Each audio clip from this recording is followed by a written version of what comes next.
आशा, तुम्हारी दुकान बहुत सुंदर और सक्रिय लग रही है। मुझे लगता है कि तुम्हारा व्यापार अच्छा चल रहा है। ग्राहकों की कृपा से व्यापार काफी संतुलित और अच्छा चल रहा है। अगले महीने उम्मीद है कि मैं और व्यस्त रहूंगी, क्योंकि गांव उस समय अगले महीने होने वाले स्थानीय मेले की तैयारी कर रहा होगा।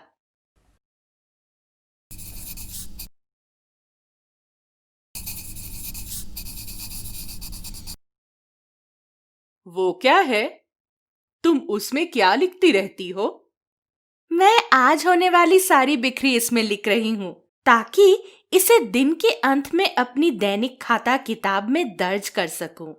मैंने कभी किसी को इस तरीके से बिक्री को रिकॉर्ड करते नहीं देखा। तुम ये क्यों करती हो? मैं अपने व्यापार की दैनिक बिक्री और खर्चों की सूची जानकारी रखने के लिए ऐसा करती हूँ। उसका क्या उपयोग है? मैंने इस व्यापार की शुरुआत एक छोटी सी सिलाई की दुकान से की थी। मैंने सिलाई करना अपनी माँ से सीखा था, इसलिए ये व्यापार शुरू करना आसान था। लेकिन मैं अपने व्यापार को अच्छी तरह से चलाना चाहती थी और उससे कमाना भी चाहती थी। इसलिए मैं ज्योति दीदी से मिली। ज्योति दीदी? हाँ, SVEP के तहत वो एक CRPEP है। उन्होंने मुझसे कहा कि मैं तभी अच्छा कमा सकती हूँ जब मुझे पता हो कि मेरे व्यापार का स्वास्थ्य कैसा है और क्या मैं अपने व्यापार को बढ़ा सकती हूँ। इसलिए 1 साल सिलाई की दुकान चलाने के बाद मैंने बैंक से लोन लिया और इसे बढ़ाकर रेडीमेड कपड़ों की दुकान भी बना दिया। मैं इस बाजार में नई दुकान में आ गई। दुकान के लिए कुछ अलमारियां और मेज खरीदी और एक लड़की को काम पर रखा, जो कि सिलाई में होने वाली मांगों को पूरा करने में मदद करे। Bank loan? तुमने बैंक लोन का प्रबंध कैसे किया? ज्योति दीदी ने मेरी सहायता की। वो मेरी दैनिक खाता किताब की जांच करती थी और फिर महीने की जानकारी जैसे कि लागत, आय, वो अपने मोबाइल ऐप में दर्ज करती थी।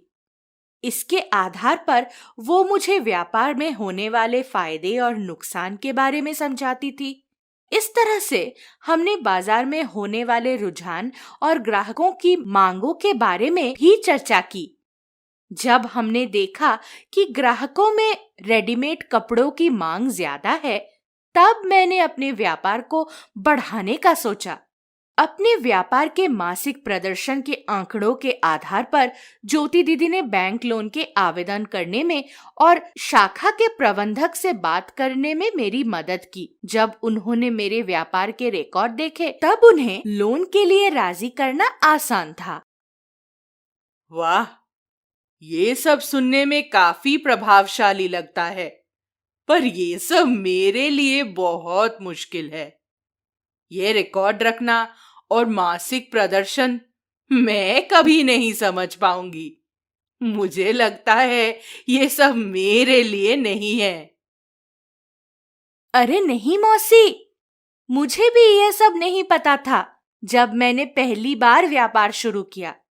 लेकिन एक प्रशिक्षण के दौरान मैंने व्यापार में दैनिक खाता किताब रखने के बारे में जाना।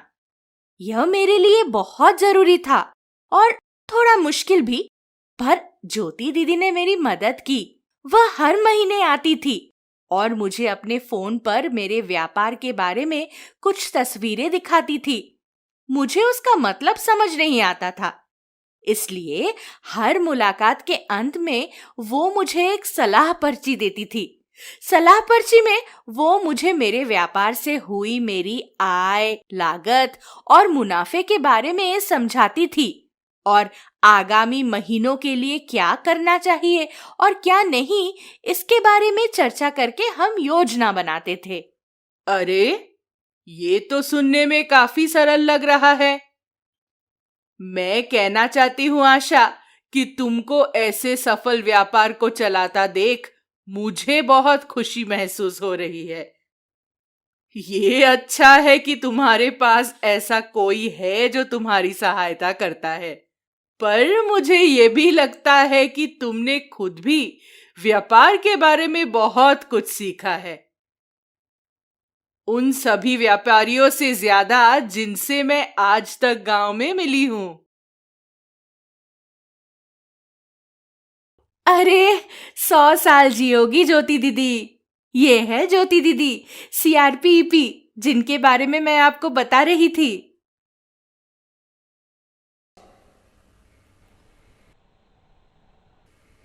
नमस्ते आशा दीदी, आपका व्यापार कैसा चल रहा है? नमस्ते ज्योति दीदी, मेरी मौसी से मिलिए। तुमसे मिलके आज बहुत अच्छा लगा। चलो, अब मैं चलती हूँ।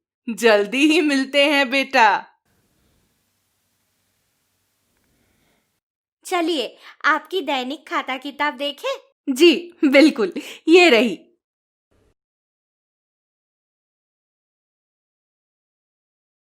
अरे, आपकी व्यापार की कमाई बढ़ गई है। अरे हाँ, याद है हमने गांव के मेले के विषय में बात की थी, इसलिए मैंने कुछ पैसे अलग रख दिए थे। मैं मेले के लिए कुछ माल इकट्ठा करके रखना चाहती थी। हाँ, मुझे याद है। लगता है आपके पास माल खरीदने के लिए पर्याप्त नकद राशि है। अच्छा, देखते हैं और क्या है। आशा दीदी, मुझे आप पर बहुत गर्व है। आप अपना व्यापार बहुत अच्छे से संभाल रही हैं और आप में बहुत आत्मविश्वास है। मुझे नहीं लगता कि अब आपको मेरी जरूरत है।